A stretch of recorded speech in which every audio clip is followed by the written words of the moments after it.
Good evening and welcome to the Fulham versus Leicester City Football Club post-match analysis show.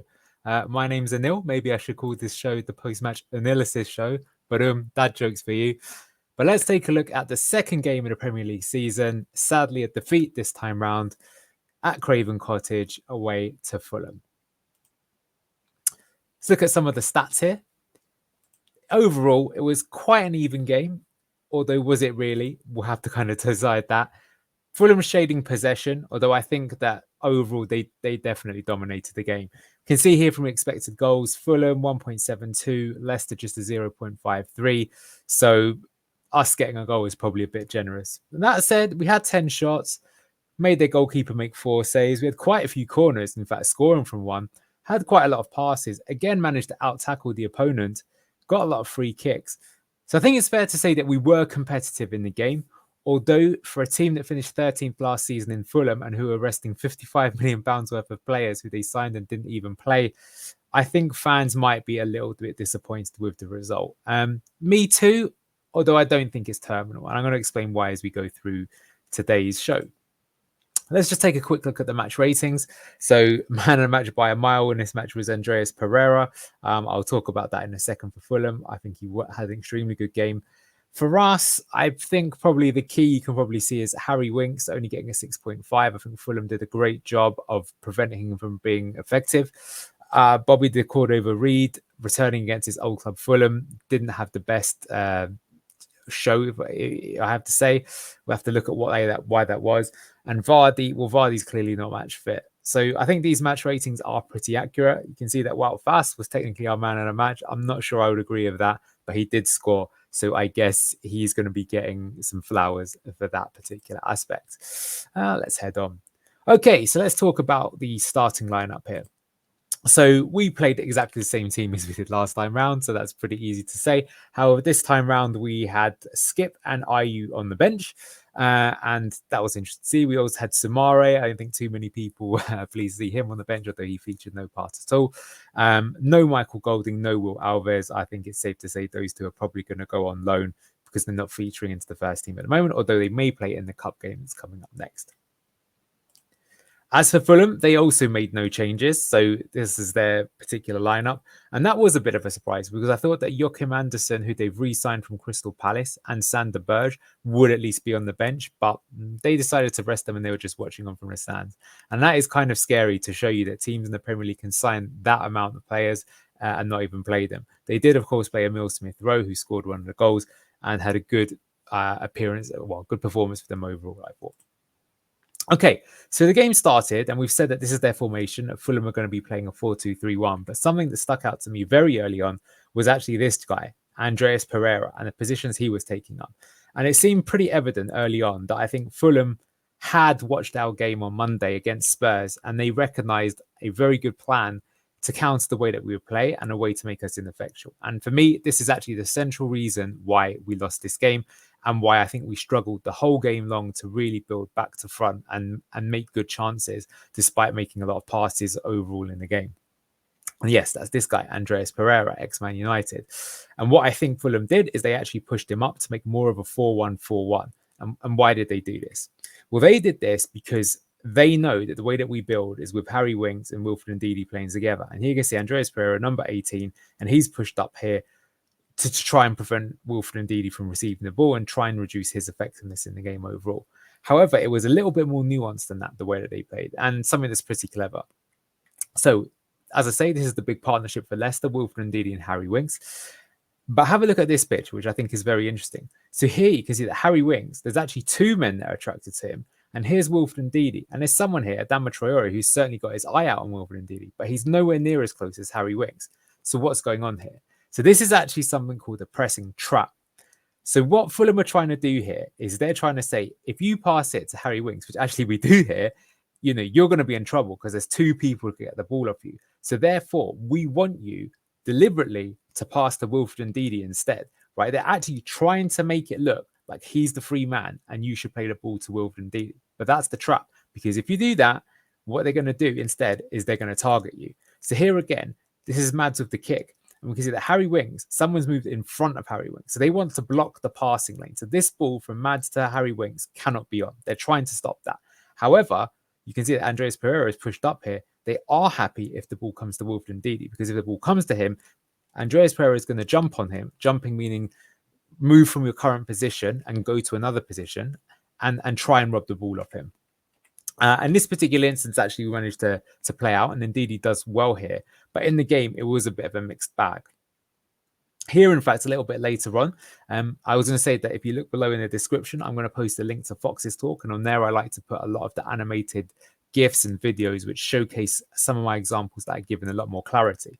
But what happens in this example is the ball kind of ricochets and it gets played up over to Ndidi. And this is a difficult ball to deal with aerially. But again, this time a different player jumps on Ndidi. It's actually Sasa Lukic, wins the ball, and Fulham end up having an opportunity off this move. So again, you can see what they're trying to do. And I think this is an interesting shot that I've taken here, because you can also see up here in the corner that at this point in the game, Fulham had 70% of the ball. So similar to the Spurs game, they were achieved in a different way. Fulham were really good at containing Leicester by stopping us from ever getting going.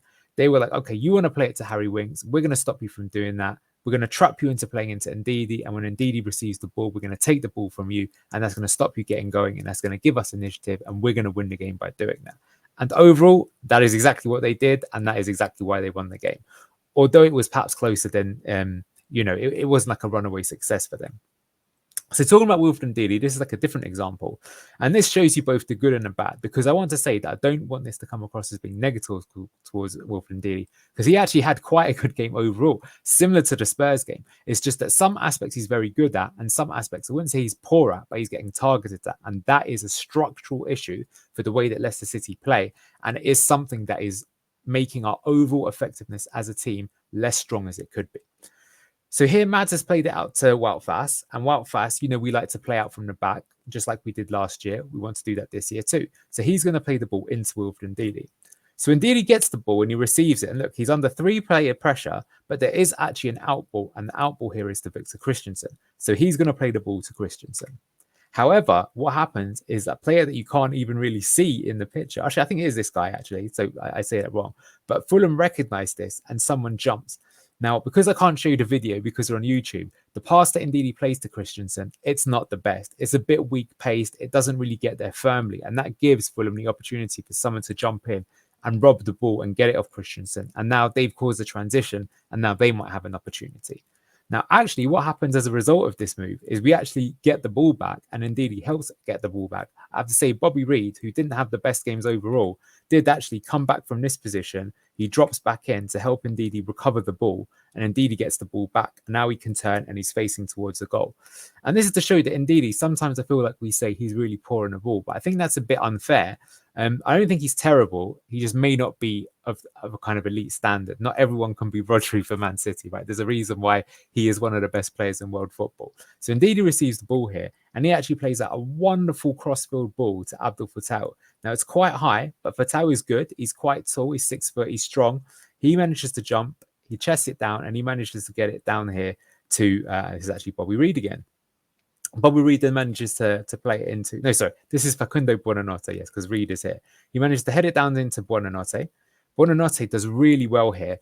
Again, I was quite impressed with him. I think he faded as the match went on, but he uses his physical strength here to resist the challenge from Fulham, who are trying to press us and rob the ball back. He manages a spin, and now all of a sudden we have a move on ourselves. So Bobby Reid now, fair play to him, he's just dashed back to do the defensive work. Now he's pushing forwards, and he's going to make a run into this area. And Vardy does really well here because he's occupying 2 players, but despite the fact that he's occupying 2 players, he makes a clever checked run to drag space and make some space for Bobby Reid to run into. So what ends up happening, the ball comes to Bobby Reid. And again, look, Vardy's attracted these 2 players here. So Reid's got quite a lot of space here, and he decides to have a shot. And although the shot is saved by the keeper, it was overall quite a good move. So that was encouraging to see. But what we've seen there is that's showing you both the good and the bad of our build-up structure, which is that if we can make it work, we can generate chances from it. But what Fulham did overall in this game, and that's what I'm going to say again, is why I feel they won the war, if not this particular battle, is that they stopped us from doing that as much as we would like to do. And that's a structural issue that if we want to play this way, we need to fix going forwards. And we have mentioned in the past that Ndidi, instead of playing in that double pivot position, last season we played Ricardo Pereira. And we now have signed Oliver Skipp, who I'm going to come to a little bit later on. And it might be that that's what we need to fix going forward. Otherwise, I think that this will be something that any team will look at this video and they'll be like, this is the plan that we need to do in order to beat Leicester. Just set a pressing trap for Ndidi. Okay, moving on. In our pre-match show, we said that one of the key battles we felt was going to be Victor Christensen versus Adama Traore. Adama Traore is just welcome to the Premier League. Physical, strong, fast, can push you around.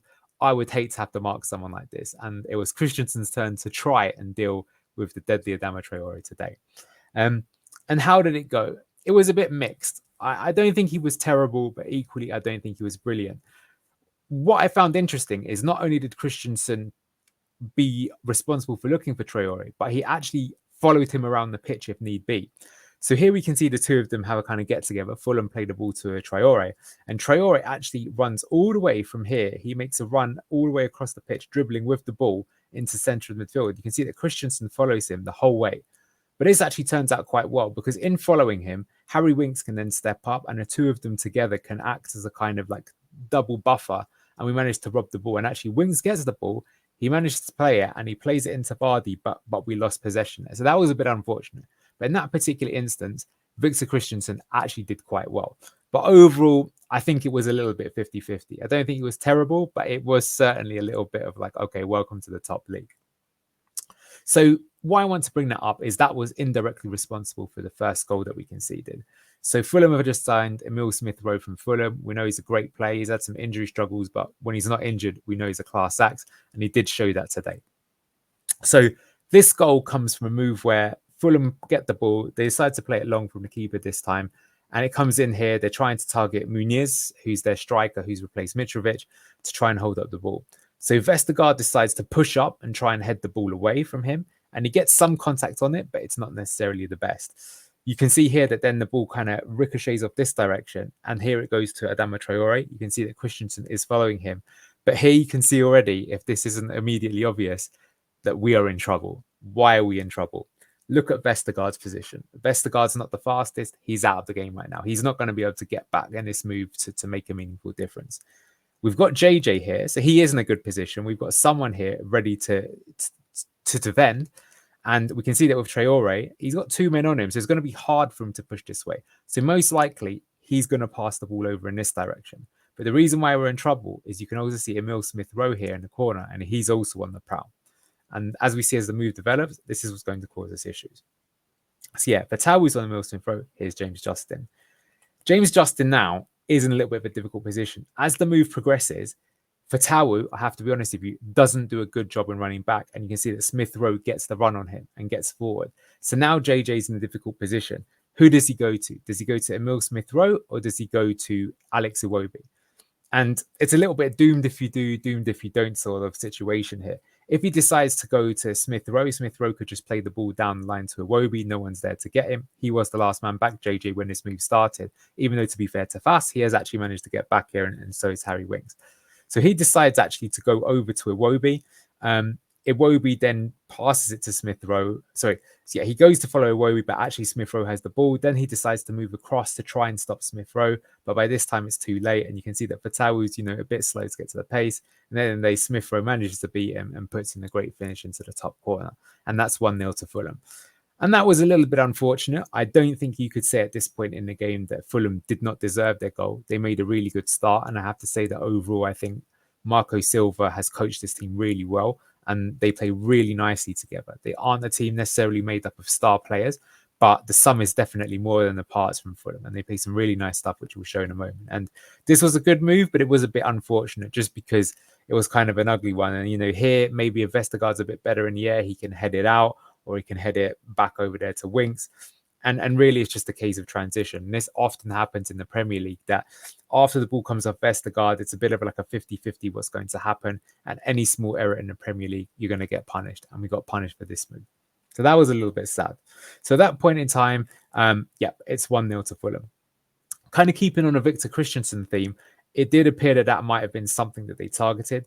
Here's another move that Fulham have a really good opportunity. Muniz just heads it slightly wide, but you can see that they've put in a cross. I think this is Iwobi who's played the cross in. Oh, no, sorry, that's Smith Rowe's drifted again to the left, and he's put in a great cross. And here Muniz has peeled off to the back post. And rather than trying to go 1-for-1 against either Vestergaard or Fass, they've recognised that Christensen is probably the weak link. You can see that he's jumped all above him. Christensen's trying to stand strong, but neither jumps nor really stands strong. And Muniz, it's a decent effort, and it could have gone in another day. This time it didn't, but there was a little bit of a warning sign. So that's something that we've got to watch out for. What does it mean going forward? Does it mean that we're going to bring in another new left back? I doubt it personally, although I would be concerned because Christensen can't play every game. I think if we play Luke Thomas here, we'll get murdered, if I'm being honest. They would probably put JJ on this side, I imagine, and bring Ricardo onto the other side. That's what I suspect, although I might come on to Ricardo later, as Steve Cooper had some interesting comments about him post-match. Right, so this point in time, it's 1-0 to Fulham, and after this goal, the game still kind of continued as it was. Fulham still had the majority of the ball. They looked like they were making more chances. I wouldn't necessarily say that we're running away with it, but it looked like it was going to be a long day in the office, let's put it this way. But one thing that's really interesting this season is that in the summer, we lost not just our manager, but all of our coaches, which is pretty brutal given we've just got promoted. But when Steve Cooper came in, he did make an interesting appointment. And that's this guy, who's someone you probably don't know about. But this is Andrew Hughes. And he came from Norwich, and he was their set pieces coach. And under Norwich, they scored a lot of goals from set pieces, thanks to his coaching.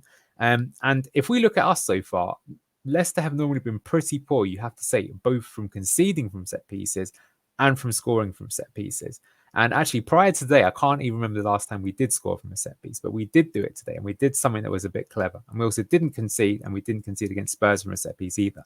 So I think so far, so good to this guy. But let's obviously see how it goes over the course of the season. So here's what happened. We have a corner, and it's a pretty simple one and pretty routine. It just gets played into Fass, and Fass has a pretty simple header in. So you might think, okay, there's nothing too sophisticated there. But actually, the thing that we did was clever, was here Vardy standing just in front of Leno. So we can see that the way that Fulham have set up here is they've decided, I guess, to sort of say, we're going to prevent you from doing any kind of flick-ons in the near post. And we think if it comes any deeper than this, then our keeper's going to come out and be able to punch it away or grab it. I'm not sure if that's something that they looked at on the pre-match. Maybe they looked at the way that Leicester did it, because I've got to say that otherwise, if I was Fulham, I'd be like, well, why is Ndidi completely free and Wout Fass completely free? Unless they're trying to like provoke us into playing across in this direction. But anyway, Vardy stands here, and it's subtle enough to sort of get in the way. As the corner is played, he moves forwards a little bit to make it look like he didn't totally block him.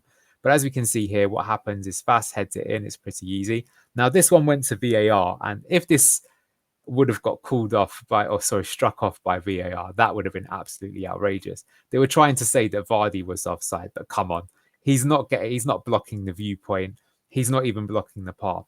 And luckily the goal stood. I've got to say, I absolutely hate VAR. That was one of the few good things last season about the Championship, is that when a goal went in, you could celebrate it. Instead, in this game, had we scored or had we not scored? In the end, luckily we had scored. But, you know, it's not great as a viewing spectacle. But yeah, I just wanted to say that I think was a well-worked set piece, something very simple, but it looks like we are adding something to our repertoire. It was also good to see that actually for the corner, we actually found the man, because that was something that we often struggled with. And I believe that was that Harry Winks? I think that must have been Fernando Buonanotte there with the corner there with his left foot. I will check that post-match. So still, that was something nice to be seen. Right. Talking about Wout Fass, he was our highest ranked player, probably for scoring that goal. And I do think that overall he was good. But one thing that I didn't like that he did, and I've got to say, for some reason, we're doing this a lot this season, and that's that we're doing these sort of weird back heel flicks in some quite often stupid positions. So playing out from the back, this is actually something we knew Fulham were going to do, and we thought it might be something they were susceptible to. But I think maybe we were more susceptible than Fulham were in this match. So Mads has got the ball here, and he's going to play the ball out here to Fass. And there's nothing wrong with that. And he's got plenty of time if need be. Although it's dangerous, he can play the ball into Vestergaard. He could play the ball through here or just play it long. So there should be no risk. But for some reason, what is he doing here? He's decided that this is the perfect position to try and do a back heel. You can see my facial expression, not too impressed. I guess he's trying to play it to Christensen. But I mean, what ends up happening is the ball, unsurprisingly, gets robbed here by Traore. Traore plays it into Muniz, and Muniz puts it wide. But this is just an entirely avoidable opportunity that should never have turned up in the first place, but it did. So this is the problem with Fass. We often say he's got like an accident waiting to happen, or he's got a mistake in him, and there was just no need for him to do that there. And if it wasn't for that, then I think he'd have an even better display overall. So it's just a bit weird that he does that. And does he lack something in his concentration? I don't know. It's something he's got to need to work on, because if you end up losing a game because of an error like that, it's just so frustrating, because the other team doesn't even have to work for it.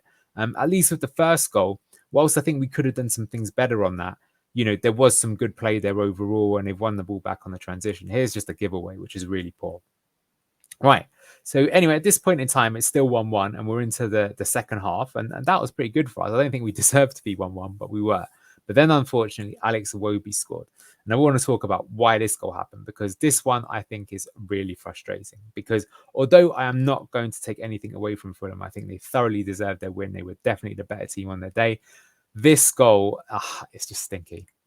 So again, pre-match, what we talked about is that the way Fulham play is they like to use these triangles and rotations. Now, even though this is from last season, so not all of these people are playing anymore, because Williams moved on, Kenny was on the bench, Jimenez was on the bench as well. They like to do this. And you would have seen this as a feature in the game, is they like to play the ball around between themselves, and then they basically trying to find somebody to get in behind. Now, in this case, I've demonstrated an example. It's the fullback, but it's not always the fullback. Sometimes it can be the wide forward. They take it in turns. And that's really clever, because it means that when you're defending, you're not really sure which one you should go to. And if you make a mistake and you go for the wrong one, then someone's going to get in behind you. And that's exactly what happened for this particular goal. So the ball's been played out from the keeper. The ball's been played here into Robinson. And JJ's decided to jump from his position where he would normally be. So here we can see Vestergaard. So someone actually asked me on one of the forums, they said, okay, what does jumping mean? So normally when you're in football, you're supposed to defend a position and maintain that position. And that way you're keeping the same amount of space between you and your other players. So you're set. So wherever the ball comes, you've got adequate cover in the right positions. So if someone's going to beat you or score a goal, they've got to do something a bit special. Right now, of course, you have the concept of pressing. So pressing is good. Sometimes you want to run forward and try and win the ball back quickly off the opposition to cause a transition moment so you can start attacking yourself. And there's nothing wrong with that. We know how effective pressing is. But the issue is that if you jump and you jump at the wrong time, a good team is going to exploit that, because you're going to be leaving space. So you can probably already see this in this picture. JJ should really be level with Yannick Vestergaard here, but because he's jumped forward, right, there's now space in behind him. And in fact, there is no one now behind him. And Winks, if you look at Winks' position, he is actually not goal side of Iwobi. Iwobi's got past him. So the problem is that ball over the top is Iwobi is completely and utterly free. Here's those positions there again. And so what we can see is as the move continues, now Iwobi's got the ball, and now we're in big trouble. Again, speaking about Yannick Vestergaard, he's not got the pace to get back to try and put a challenge in here. And I think a lot of people will be saying, well, is that a big fundamental flaw in the Leicester team? Maybe. I mean, I've shown now 2 examples of it. But I want to say again that in both cases, I don't think it's directly his fault, right? If you structure your team in the right way, you can do things to get around some of your deficiencies and play to your strengths. And Yannick is usually good on the ball. And overall, I don't think he had a brilliant match, but I don't think he was terrible. So Winks is running back like crazy to try and get back. Fass is here, but can Fass make up the distance? Christensen is in a team for his pace as well, but Christensen's to deal with the winger on the other side. He can't be involved. And just look where JJ is. JJ, just because of his jump, is now completely and utterly out of the game. And the problem is with the way that we play, because we're playing with Vestergaard, we're relying upon JJ to get back and help him out on the transition. I think a good example of this is Kyle Walker, both for England and Man City. He's been in that team for years because he's so fast that it allows Man City / England to play certain ways, because you've got someone who can get back the other way to help you out if you get into trouble. But if that player is caught out of position, even if you're as fast as Usain Bolt, you can't get back in time. So it comes to Iwobi, and by this time, Vestergaard has sort of trying to get back to try and put a block. Fass has got here. Iwobi makes the shot. Hermansen actually almost saves it. Maybe he needs to learn a bit from Schmeichel and do a bit more of the starfish. but it's a bit unlucky. And in the end, Iwobi just powers it through. It goes past Hermansen and it's 2-1. And so that's just really unfortunate. And so, yeah, coming back to this, what's the lesson here? The lesson is that we just need a bit more practice on the training ground. JJ shouldn't be doing this jump if Harry Winks isn't goal side of the man, or the way that we're playing. We know that Fulham have got a 3-man forward line. So if he's vacating Iwobi here, who's on him? And in this case, Winks is not on him. So that's a mistake. So unfortunately, I think that this mistake is down to JJ. If he'd have just sat back here and Robinson's on the ball, what's he going to do with it? You know, he's going to have to hold it up. If he waits, he's marking a position. We've got a player on him already here, which is Fatawu. So there's not much he's doing. So basically, this is a completely self-inflicted wound. And I think that's really unfortunate because, do you know what? Prior to this, I actually felt that a big difference between the two halves is we were starting to deal better with the Fulham rotations, and it wasn't working anywhere near as well for them. They were definitely the better team in the second half, but I felt like they were running out of steam a little bit as well. And it was probably going to come down to substitutes to see if anyone was going to get a winner. And we were starting to look more competitive. And sadly, that's given it away. Right. Now I want to talk about Bobby de Cordova-Reid. So he's a player that we signed from Fulham. Fulham know him all too well.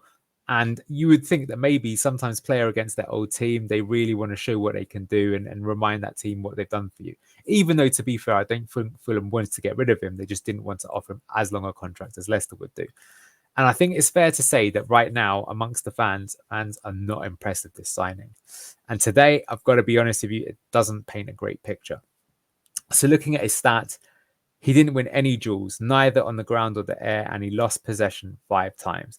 I did show an example just earlier today of him doing some good defensive work, getting back to help out a teammate, and then running forward to support the attack, so making it to generate a chance for himself. But look, he is starting in the team. Mavididi didn't start, and does the team look as good? I think you know the answer to that. I don't need to answer that for you. Here's something that I wanted to kind of point out. So the examples of him losing possession. What happened is the ball comes into Vardy. Vardy plays a nice little layoff here into Bobby Reid. Bobby Reid gets the ball. He's got now a run in on there on goal. I think he actually would have been offside here, even if he'd have done something with it. But the point is he gets the ball and he neither goes to the byline to cross with his left foot, nor cuts back in with his right foot to get a shot away. And Fulham just deal with the threat very easily and play their way out of trouble. And this is Premier League. He's supposed to be a Premier League player that's adjusted to the league and can make an impact. He's playing instead of Mavididi, and he didn't really do that much going forward. So the rating for him today, he was quite low ranked. He was the lowest ranked player in the first game too. It's only been 2 games, so I'm certainly not going to, immediately cast judgment on someone, but I don't think he should be in the team based on these 2 performances, and I think it is affecting the team going forward. Especially when, at the moment, our striker is Jamie Vardy. Now, Jamie Vardy is the GOAT. He's the greatest player of all time for Leicester City. There is no doubt about it. But he's 37 years old, and more importantly, he has had no pre-season. He didn't appear in any of the friendlies. He declared himself fit for Monday, but he hasn't got the match fitness, and I think that unfortunately it showed in today's game. He was largely isolated, but in the second half, he started coming to it a bit more. And again, this is something that's a bit frustrating because you can see here that it's 1-1 at this point in time. And I think in the past, what happens is Victor Christensen received the ball here and he lofts this pass over the top to Vardy. And I think if this was 2015, 2016, and you saw this sequence, you'd probably be thinking, oh, I think Leicester are about to score here because the ball's going to bounce, Vardy's going to run onto it, and he's going to finish it. That's what he used to do in the past, and he was truly elite at that. But unfortunately, modern day Jamie Vardy hasn't got the pace. So the ball drops, and unfortunately, he can't be anything for pace. And in this case, it's Calvin Bassey. Calvin Bassey gets back and manages to defend the situation. And that would be a potentially good opportunity that we've wasted. Now, I imagine that if he wasn't injured, Patson Daka would have been starting this season. And Daka, I think, would have got to the ball. Now, would he finish it? That's a different story. I never said that. But I think he would have taken the move a little bit forward. And look, to be fair, if Vardy was 100% match fit, maybe he could even have scored it. But it did look like he was struggling a bit. And to kind of add further weight to that argument, a little bit later on, we make like a nice little move here. Buonanotte passes it back to Vardy, and Vardy's got a few options here. He could go for a shot, but, they're sort of blocking his shooting lanes. But the clear ball in is here to play to Fatawu, or he could drop it back here for the onrushing, is this Harry Winks, a central attacker midfielder coming forward to potentially score. But in the end, the move just broke down, and he tried to play it to Patel, but actually, who's this? Anthony Robertson manages to cut it out, and again, the move is wasted. And that's not really like Vardy. I think something Vardy did really well last season under Maresca is, even though his role changed, he actually showed that he could link up play. Before, people thought he'd never be able to do that. But he's a very intelligent footballer. He doesn't get enough credit for it, and he's actually very good at his decision making. And I suppose his decision was right in some ways to try and play it to Patel, but he just couldn't execute it. Maybe, as I say, because he's not quite match fit or not quite on it. And that's unfortunate, because otherwise you consider that move and the move that I've just shown behind, there was a little bit of an opportunity there. Maybe we could have got something. I think I'm pushing it a bit to say that we deserve something else, but there were some half chances there. So, that was kind of the story of the game.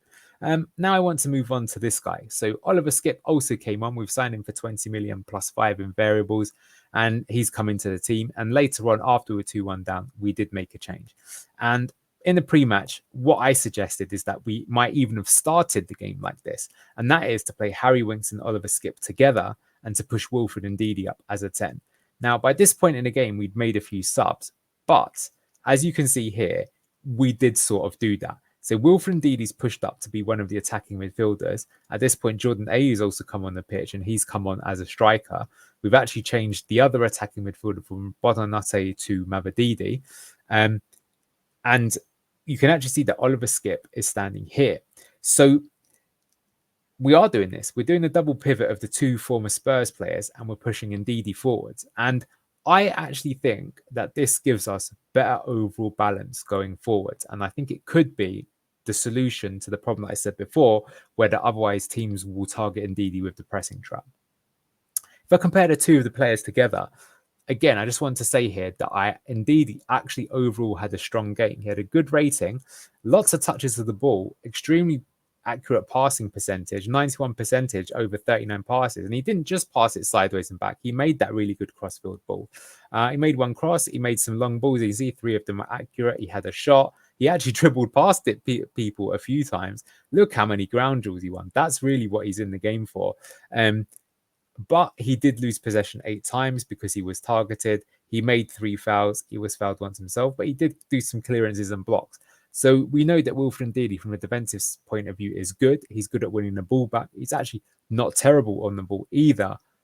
But Oliver Skipp, when he came on, well, look, he didn't really come on for that much amount of time. But you can see he did win a duel. He did manage to dribble past someone. He did lose the ball once, to be fair, I've got to say here, but did have some overall passing accuracy. But what I noticed when receiving the ball, and again, going to the description to see some of the clips I've got of him, they're not the greatest clips, but here we can see that we played it through to Skipp, and Skipp does a nice little lofted chip pass over. This is Iwobi into another man, and we managed to continue to move going forward. And I think that's not the sort of thing that Ndidi typically does. So I think that, look, the way that the team is structured is that these two players aren't really necessarily here to win the ball, although they do need to do their share of tackling, but they're there to help us build out and play out from the back so we can even start. And I do feel, again, that was generally the problem in our match today, that we just couldn't build out and couldn't get going. But here, Wilfred Ndidi has pushed forward, and he was able to win the ball up there, and he's still being aggressive. And here, Skipp could, help dictate play alongside Harry Winks. We could also have played Ricardo, as I'll continue to say, but I will say that in these particular positions, I could understand if the thinking is that Ricardo may not be physical enough to play in the double pivot in the Premier League, especially if he's playing alongside Harry Winks. I don't really buy that. I think we'd have to try him and see if that is or isn't true. Like, we're trying Bobby Reid right now. Why not try Ricardo in another position, right? Because Ricardo is someone that's been one of our best players for years. But look, I'll stop moaning about it. I do still think that Skipp looks quite good in that position. And regardless, it does give us additional cover because, last time round, Winks, as he started getting a bit tired around Christmas time, his performances started dropping. So that's something that we could remedy this season with that signing. Just want to quickly talk about Jordan Ayew. I think he was all right when he came on, to be totally honest with you. He had one free kick, which was awful, and he should not have taken it. And I cannot believe he was even allowed to take it, to be honest with you. But other than that, we can see, dribble attempts, he beat a man. He had quite a few touches. He managed to keep the ball up and link it. He made one key pass. He made a cross. He won 3 duels. And although he did lose possession once, he was also fouled twice. He won 3 kicks in dangerous positions for us. So he was okay. And look, I'm not going to delude anyone. We've signed someone who's 32, soon to be 33. But I think you saw why he might have been signed, because he's a useful impact player to come on and he gives it everything. And the team did improve. He's got what I'd call that Okazaki effect. Okazaki, even when we won the title, I think he only scored 5 goals, but yet when he was in the team performed better. That was a fact. And that's why he got in eventually over Ojoa and kept his place for most of the team. And okay, Okazaki got removed after 60 minutes, but he certainly played his part during that title win and was hugely integral to the way that we played. Yeah, just to say with AU, there was obviously the question of, well, where would he play? And in fact, in our pre-match analysis, there's another one that I got wrong. I said that, his season heat map for Palace is he showed he was playing on either wing. But today, Cooper decided to play him up front, given that we were behind, given the fact that Vardy was tiring. He probably wanted that front pressing to try and force someone into a mistake. That's how he was deployed. And I don't have a problem with that. I guess my problem is this gentleman here in the picture, which is Mavididi. Well, in that case, why did we wait for so long to put Mavididi on, given that Bobby Reid had an overall poor game? I thought it was because Mavididi was going to be the striker replacement for Vardy, and that's why he wasn't starting. So, look, come on, Steve. I think you've got to play Steffi to start in the next game. I think the next league game is against Villa. So, yeah, that's going to be a tough game if that's the case. So, that's just something to do. But yeah, just to call out, I don't think he was terrible. He done half decent. And it'll be interesting to see how he gets on. And I can actually see why he's been put in a team and what his role would be. Because when we're behind, we're trying to push up and make something happen. Although maybe if I'm being critical, I think after we went 2-1 down, did we ever really look like scoring? Not really. I kind of feel like we huffed and we puffed, but we never looked like we had the quality. And that, I think, is the big concern for us this season. We know it's going to be tough. The big gulf between the Championship and the Premier League. Right. Now, just when I want to go over what I said would happen before the game and how the game actually panned out and see what was true and what wasn't. So a lot of crosses, unfortunately, but some things are right. So I said it'll be a much more even game, and technically 55% possession to 45% possession. I should give a tick because I said that's what I felt it would be, but I thought that was a bit of a lie. I think Fulham basically dominated the ball, and when we got possession was in the last 10 to 15 minutes when they were 2-1 up and they just wanted to protect their lead. And although they protect their lead, they were not hanging on. Like I said, once it was 2-1, I think it was pretty much game over. I did say the game is likely to determine for both teams by moments of transition, and that's exactly what happened. So in the end, it wasn't because either team particularly created something beautiful out of a beautiful flowing move. It's because the ball broke, someone jumped at the wrong time, someone exploited the transition and scored. And in fact, both the Fulham goals came from that way. We scored off a corner. And I'll be honest with you, most of the games in the bottom 10 teams in the Premier League, that's how they're going to be determined. I said I'd expect a much more aggressive start from us. That wasn't true either, and that's maybe something that I think was a bit of a disappointment. In the second half against Spurs, why we were so good is all of a sudden we stepped up, we started getting stuck in, we started winning the ball. I do think Ndidi pushing further and further up made a big difference there. In this game, we didn't. Fulham quickly got on the front foot. As I say, Marco Silva's decision to use Andreas Pereira to push up and target Ndidi didn't help us in any way, shape or form. But look, I spotted that after about 5 or 6 minutes. So, what we could have done something to maybe get around that. I know players don't, or managers don't like to make subs very early on, but sometimes you've got to recognize an issue and think of a different way to deal with the matters. I said that Fulham have a number of new signings that may feature and that unfamiliarity may help us, but that wasn't true. Neither Sander Berge nor Joachim Andersen came into the team, so they just played the same team that they played last week. And if anything, I think they look pretty familiar. I think that, like I say, other than maybe Andreas Pereira, no one really had like a superstar game, but they didn't need to. They just played well together. I have a good coach. Marco Silva won the championship at a cancer with Fulham and has kept them up since then. He's doing a really good job there. And I was quite impressed with Fulham, I've got to say. I said both teams will have chances. I mean, technically that's true, but I don't think that's really true of Leicester. An expected goal output of 0.5. We got a goal, so that's lucky, but it's luck. It kind of says that we didn't really deserve to get a goal. And if Fulham have won 2-0, I don't think you could say that was unfair. And I did say it might come down to which team has more quality, and I would say that was true. So Vardy had a few moments there where maybe could have found someone to put us through and give us an opportunity. A few times we could have played out from the back, but indeed he got caught in it because he didn't have the technical quality to be able to navigate through the press. Whereas with Fulham, the ball breaks to Smith Rowe and he has a really good touch and manages to do a good finish. And Iwobi exploits the gap on the transition, runs all the way through and does manage to score. And that's maybe the difference. Iwobi himself, I believe, cost 30 million, Smith Rowe another 30. I mean, when's the last time we signed a player for 30 million? I think Yuri Tillemans at 32 million, probably all the way back in 2019 is the last one. And yeah, my kind of final closing thought. So teams are going to continue to target Ndidi in the build-up, and that is going to prevent us from getting going. I don't think that's really a surprise. We kind of predicted that at the start of the season. It's like the obvious thing that you would do. As I said, not trying to blame Ndidi here. I think he actually adds a lot of value to the team, but that's the obvious way to go about trying to stop Leicester. It has been for many years now in the Premier League, and we need to think of some way of solving it. And, you know, playing the double pivot was a thing that both Brendan Rodgers has tried now. Steve Cooper is trying. But I think the answer is, as I'm kind of picking my next point, is to not use Ndidi as the double pivot. And I think it's likely Skip will start next to Winks to resolve that. He's been signed for 20 million. So, you know, I think that's factually going to do that. You know, I suppose we could always use Hamza Chowdhury or Ricardo Pereira. I think Ricardo Pereira could play that position. He's got the technical quality to play out.